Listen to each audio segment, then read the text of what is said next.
ISF তো গুন্ডামি ছাড়া আর কিছু করতে জানে না। আইএসএফ সব জায়গাতে গুন্ডামি করে, পারে না। ওরা আমাদের ফুলপুরা গুন্ডামি করার চেষ্টা করে, পারে না আমাদের জন্য। আইএসএফ কাজটাই হচ্ছে গুন্ডামি করা, কোনো কাজের নয় এটা। আর এইবারে আইএসএফ মুছে যাবে। 1480 কোম্পানি দিক না, ওদের ওই 1400-1500 কোম্পানি আছে ওদের সঙ্গে, আর বাংলার 10 কোটি মানুষ আছে আমাদের সঙ্গে। তাতেও কিছু করতে পারবেন না। কী করবে? ভোটটা তো মানুষ দেবে, ভোটটা তো আর কোম্পানি লোকেরা দেবে না। আর এখন সবাই তো বুঝে গেছে যে সুপ্রিম কোর্টই লাস্ট কথা বলে, সে কোম্পানিও বুঝবে। বিজেপিকে হারাতে পারে একমাত্র তৃণমূল কংগ্রেস, এছাড়া আর কিছু না। ঠিকই তো বলেছে। সেই মানসিকতা নিয়ে আসলে নিঃসন্দেহে ভালো করেছে, খুবই ভালো করেছে। তারপর অভিষেক তো জয়েন করিয়েছে। তবে একটা জিনিস এই প্রসঙ্গে যখন তুললে আমি তার একটা কথা বলি, সেটা হচ্ছে, আমি অনেক আগেই বলেছিলাম, বছর 2-3 আগেই বলেছিলাম যে মোহাম্মদ সেলিম সিপিএম পার্টিটাকে নষ্ট করবে। ওদের এই রাজ্য সম্পাদনা কী করেছে না, ওর মতো একটা উন্নাসিক অহংকারী মানুষ আমি জীবন দেখিনি। সিপিএমে আমি অনেককে দেখেছি, কিন্তু ও ভীষণ উন্নাসিক অহংকারী, এত বাজে কথা বলার, আর হচ্ছে ওই সব জায়গায় ঘুরে বেড়িয়ে ক্যান্ডিডেট হওয়া, তো মাইগ্রেন ক্যান্ডিডেট, ভীষণ অহংকারী, কথাবার্তা বলে অহংকার রয়েছে, কাউকে মানতেই চায় না। ও ইয়াং কয়েকজনকে ধরে একটু থাকতে চেয়েছিল, এখন তারাই ভেঙে ভেঙে যাচ্ছে। ওর একদিকে মীনাক্ষী, আর একদিকে গোটা তৃণমূল ওই সিপিএমের সব যুবরা রয়েছে। তো মীনাক্ষীকে এত প্রায়োরিটি দিতে গিয়ে ও সব কিছু হারিয়ে ফেলেছে।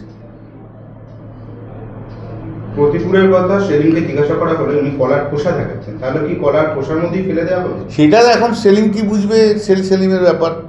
কিন্তু আমি মনে করি সেলিমের মতো উন্নাসিক দাম্ভিক লোক যতদিন সিপিএমে এরকম একটা জায়গায় থাকবে, সিপিএমের আরও অনেক বেশি অবক্ষয় আছে। একটা কোয়েশ্চেন অ্যাডিশন করছি, মীনাক্ষী প্রসঙ্গে এলো, মীনাক্ষী মুখার্জি নাকি উত্তরপাড়া থেকে কন্টেস্ট করবে। সে করুক না, ও হারিয়ে ভূত করে ছেড়ে দেবো, চিন্তা করবেন না। ওদের তো এটাই তো যেটা হয়েছে, সেলিমের কাছে প্রায়োরিটির লেভেলটা হচ্ছে মীনাক্ষী মুখার্জি, আর কেউ না। যার জন্য সিপিএমের অনেক তরুণ নেতা নেত্রীরা তারা ঘাড় ঘুরিয়ে নিচ্ছে। কেউ প্রকাশ্যে বলছে, কেউ প্রকাশ্যে বলছে না। আমিও তো কিছু খবর রাখি।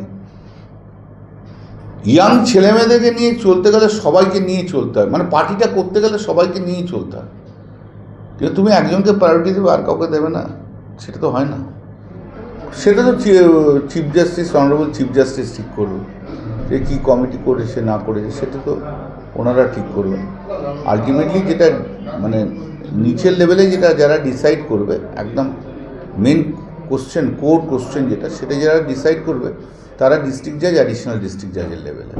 অতএব সেটাকে সুপারভিশন, সেটাকে ভালো করে করার জন্য অনারেবল চিফ জাস্টিস যেটা মনে করেছে সেটাই করেছে, ভালো হয়েছে তো। তাতে ওরা তো পরিযায়ী নেতা, আসে চলে যায়, সবাই জানে, ডুমুরের ফুল। ওরা রথযাত্রা করে কি হবে?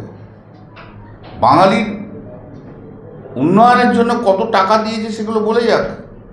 রথযাত্রা যখন করবে তখন যেন বলে যে 3 বছরে কত টাকা দিয়েছে। যুক্তি নয়, টাকা চায় মানুষ, রিলিফ চায়।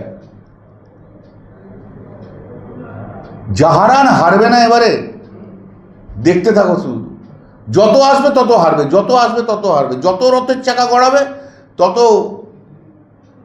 হাজার হাজার ভোট কমতে আরম্ভ করবে। আমাদের ভিডিও ভালো লাগলে লাইক এবং শেয়ার করুন। কমেন্ট সেকশনে গিয়ে জানান আপনাদের মতামত। আরও ভিডিও পেতে আমাদের চ্যানেল সাবস্ক্রাইব করুন এবং প্রতি মুহূর্তে খবরের আপডেট পেতে প্রেস করুন বেল আইকন।